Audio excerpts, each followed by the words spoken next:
What is going on, you guys? Welcome back to your channel. It's been 5 months worth of time since I've said that intro, but you know, we're back. My first video back, I didn't really get a chance to actually talk to you guys. It was more of like a stream rip thing.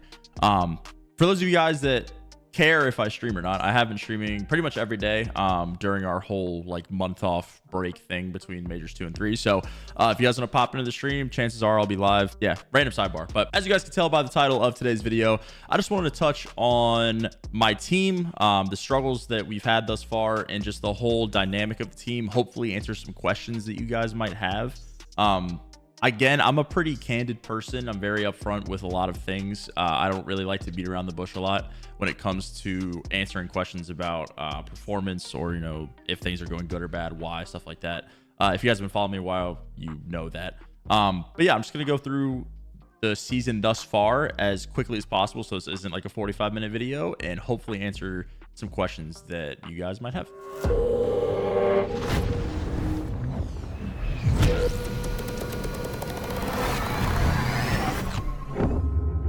So I'm just going to start at the struggling part, because that's probably the thing that you guys care about the most. We were pretty good going into Major 1. I think the consensus was we were like a top 4 team. I think that was like a really good area to put us. We were phenomenal hardpoint.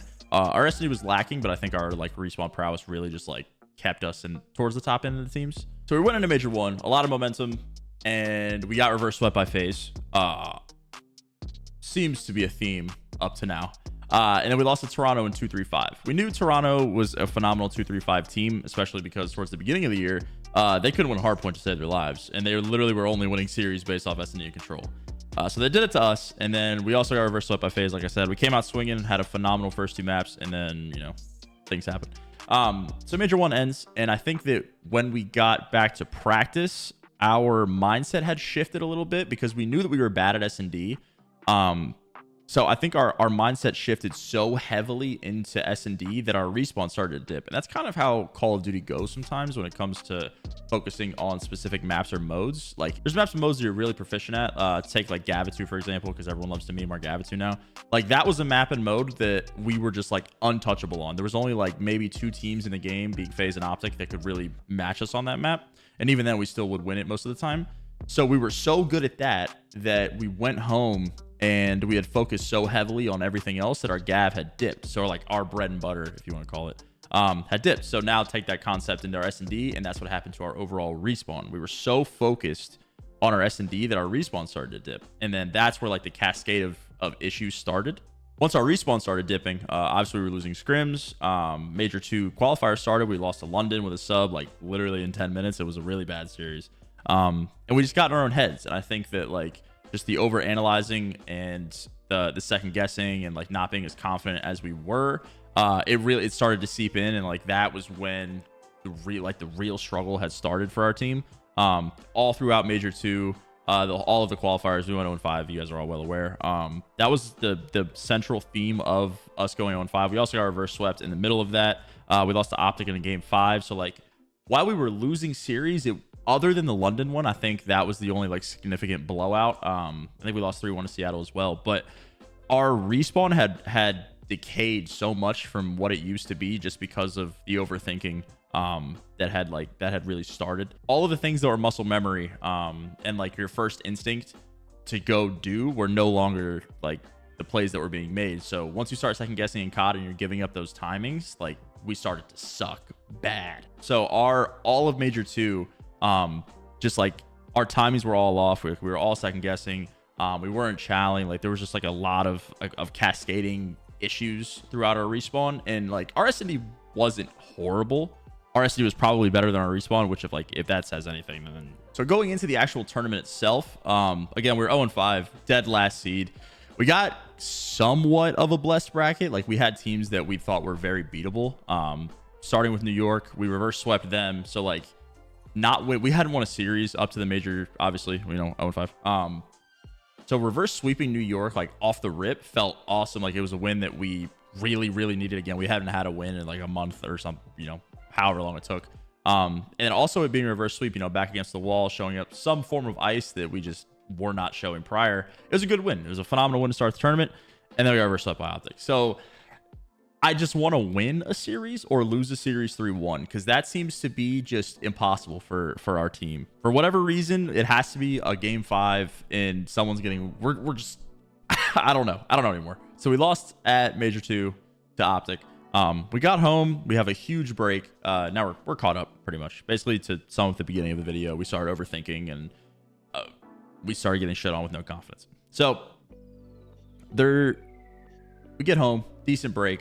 And right after we lost to Optic, actually, Ken suggested a role change. And now when the team was made, one of the things that we thought was a possibility was a role change. And that's one of the things that like we thought could be beneficial to us, because Zach and Ken can both flex. So we moved Ken to a sub in order to facilitate the map a little bit better, because I think Ken and I, we work really well together and our comms are super good. Like him and I are much more micromanaging than Dylan and Zach, just because obviously if you're playing at a much faster pace, it's a lot harder.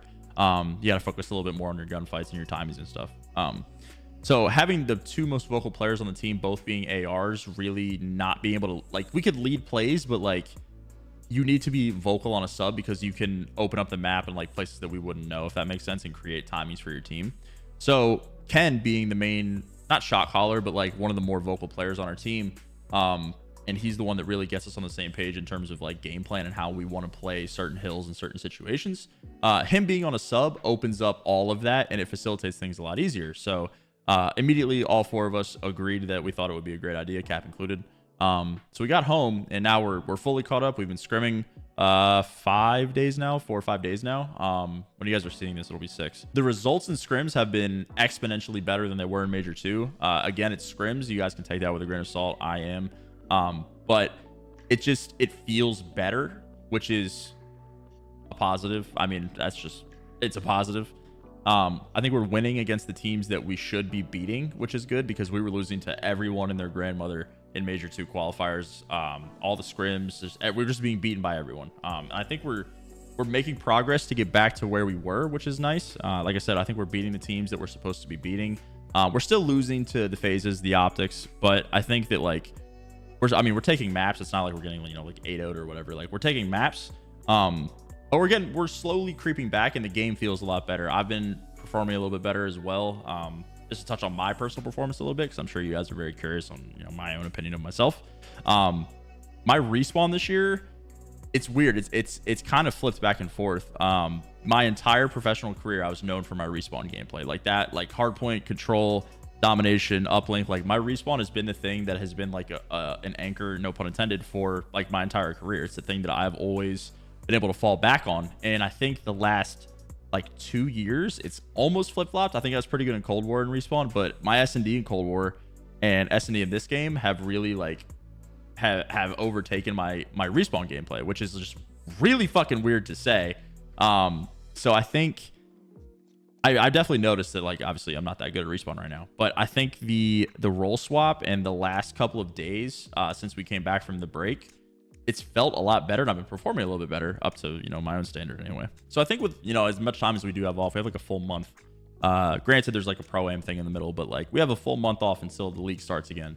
So I think if I continue at the trajectory that I'm on personally from now up until when the matches start again, I think I'll be definitely better than I was the first 2 majors. I was slumping super hard, which is weird. It's just like a whole different thing that I've had to deal with mentally.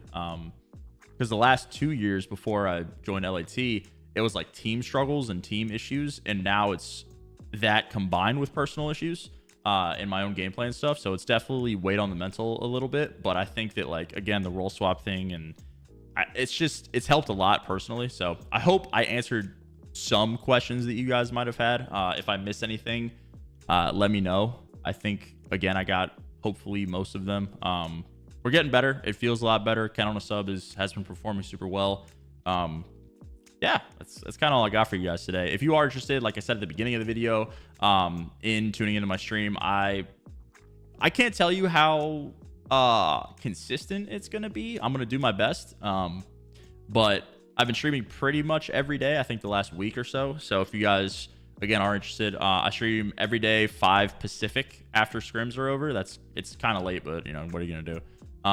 Most of the time it's after 5 Pacific. So if you guys are curious, twitch.tv/Octane, come tune in And if you like the video and you guys are happy that I'm doing my best to upload again, it's weird. I went from no content to streaming and uploading on YouTube, so I want to see how long it lasts. I'm not going to give myself any expectations on that, but if you guys enjoyed the video and you want to see some more content on the YouTube, be sure to let me know and drop some video ideas below. The main reason I'm not uploading in Vanguard is because, how can I say this without getting fined?